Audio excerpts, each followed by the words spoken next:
Welcome to McPlum, simple solutions served daily. Start by restarting your PC and your router to clear transient issues. Wait 3 minutes for network and system services to fully restart. Open Settings and go to Update and Security to check for Windows updates. Install any pending updates and then restart again if prompted. Next, open Microsoft Store and click your profile to sign out. Sign back in with your Microsoft account to refresh licensing and access permissions for apps and updates.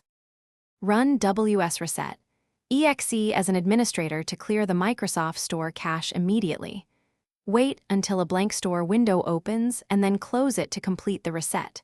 If problems persist, open Settings and go to Apps, then Microsoft Store, then Advanced Options. Choose Reset to reinstall the app package without deleting installed apps. Finally, run the Windows Store Apps Troubleshooter from Settings Troubleshoot to find and fix common store problems automatically.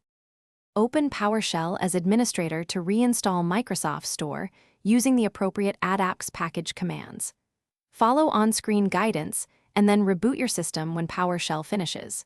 If reinstalling fails, create a new local user profile and sign into the store there to test whether the issue is profile-specific.